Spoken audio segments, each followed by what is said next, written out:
to her, Eve wondered. She was on her way to pick up her adopted daughter Jane, arriving from Paris, and until a few minutes ago she had been filled with warmth and excitement. She was being foolish. She was still filled with that same love and excitement. This chill was only because it was the middle of the night, and probably a carryover from the last few days Joe and she had spent in the swamp, tracking down that monster, Henry Kissel. It had been a nightmare period, when the serial killer had taken a little girl hostage to lure Eve to come after him. She could do nothing else when he had lied to her and told her that he was the one who had killed her little girl Bonnie all those years ago. The nightmare had taken on gigantic proportions when they discovered the island on which dozens of murdered children had been buried. Yes, that was enough to chill anyone to the bone. Together with the realization that Joe Quinn was growing further and further away from her every minute she continued to search for the body of her murdered daughter Bonnie. All the years of love and living together that might be coming to an end because she couldn't bear not to continue to try to bring her Bonnie home. Years ago, her child had been kidnapped and presumed murdered. When they later discovered that Ralph Fraser, who had confessed and been executed for multiple murders, was not the killer, she had started on the search to find the man who had taken her daughter. And Joe had been with her through it all, giving her support and love, first as an FBI agent, then with the Atlanta PD, but always right beside her. He'd been there to pull her out of the depths of depression, give her encouragement when she decided to go back to school and become a forensic sculptor to help bring closure to other parents of children who had been lost.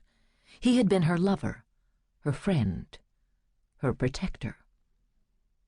Until this last year, when he had grown weary and frustrated at the constant threat to Eve. That last danger from Henry Kissel might have been the final straw. Don't think about it. Think about seeing Jane and the fact that Joe had not walked away from her yet. He'd been fine when she'd left home this morning. Maybe she could work out the... Her cell phone rang. Jane. "I'm on my way," she said when she picked up. "Was your flight early?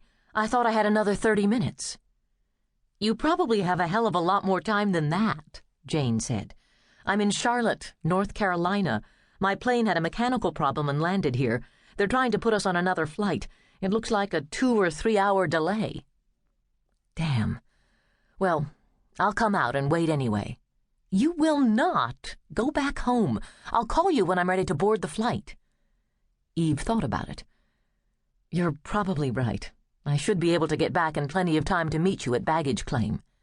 "Sorry. I didn't want to put you to this trouble. I know how exhausted you must be. Not a very good start for my visit."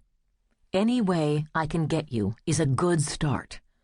"Is Joe with you?" "No, I left him in bed. He was even more exhausted than I was. He was at the precinct last night, trying to put names to those dead children we found in the swamp." She was silent a moment.